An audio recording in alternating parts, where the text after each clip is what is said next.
ओम नमो भगवते वासुदेवाय। भागवत पुराण पंचम स्कंद 12वां अध्याय।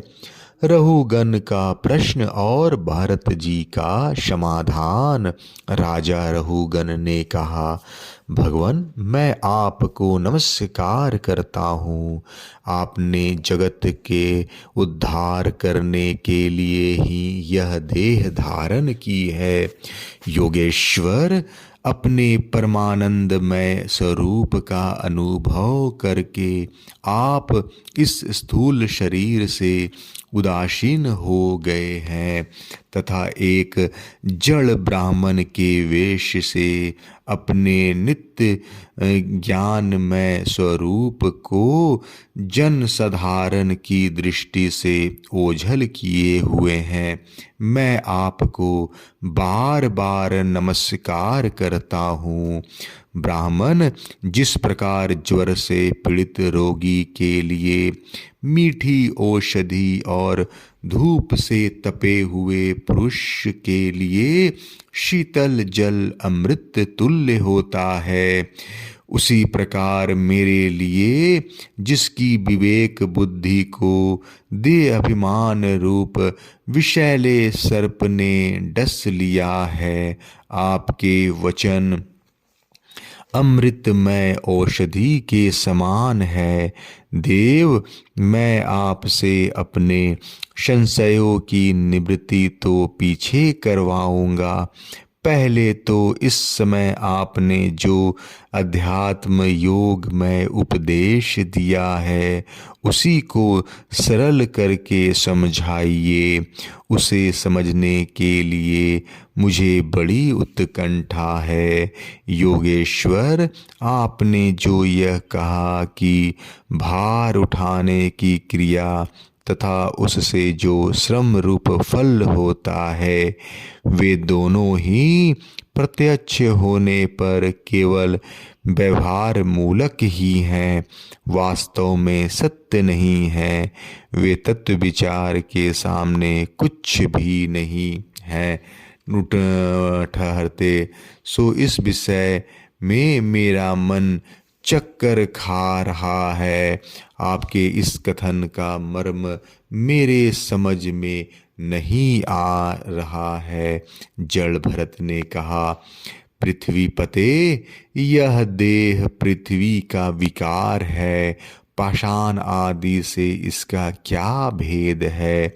जब यह किसी कारण से पृथ्वी पर चलने लगता है तब इसके भारवाही आदि नाम पड़ जाता है। इसके दो चरण हैं, उनके ऊपर क्रमशः टखने, पिंडली, घुटने, जांग, कमर, वक्षस्थल, गर्दन और कंधे आदि अंग हैं।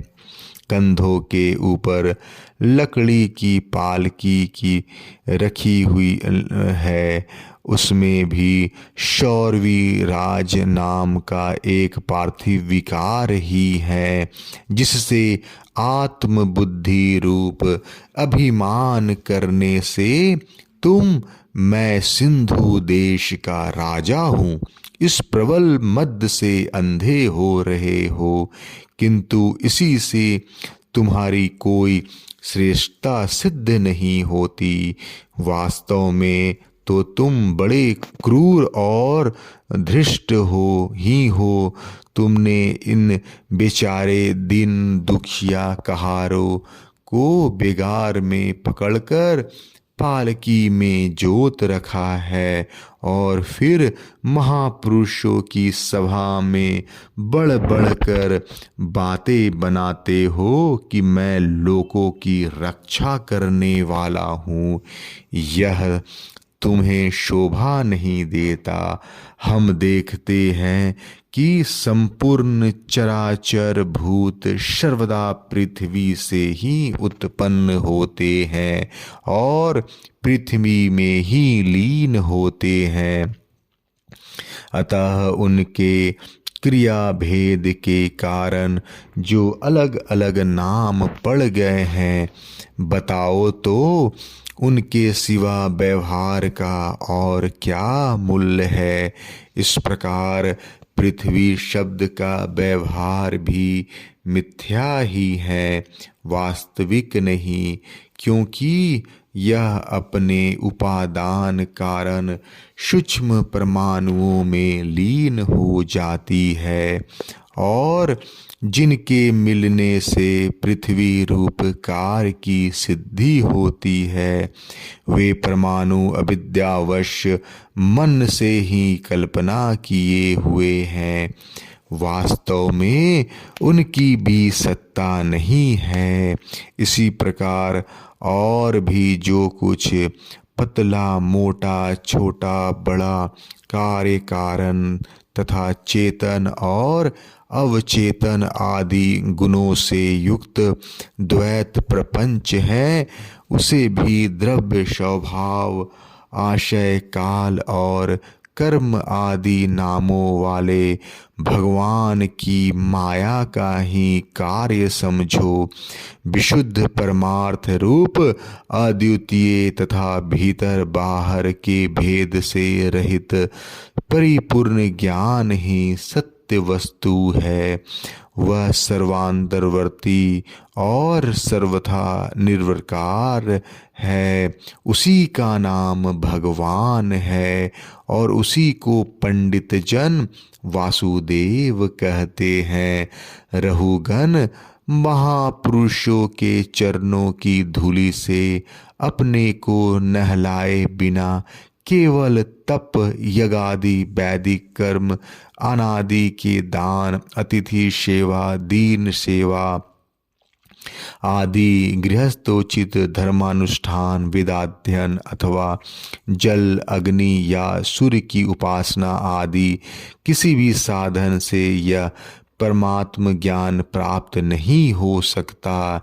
इसका कारण यह है कि महापुरुषों के समाज में सदा पवित्र कीर्ति श्री हरि की गुणों की चर्चा होती रहती है, जिससे विषय वार्ता तो पास ही नहीं फटकने पाती। और जब भगवत कथा का नित्य प्रति सेवन किया जाता है, तब वो मोक्षाकांक्षी पुरुष की शुद्ध बुद्धि को भगवान वासुदेव में लगा देती है।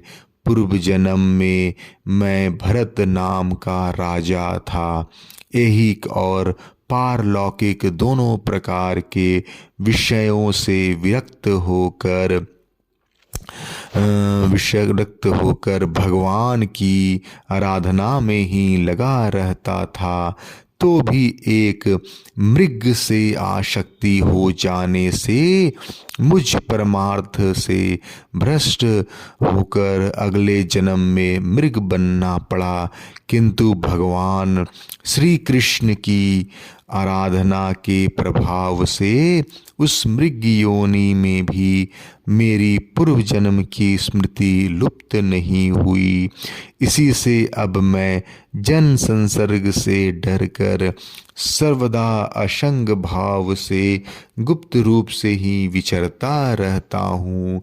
सारांश यह है कि विरक्त महापुरुषों के सत्संग से प्राप्त ज्ञान रूप खड्ग के द्वारा मनुष्य इस लोक में ही अपने मोह बंधन को काट डालना चाहिए।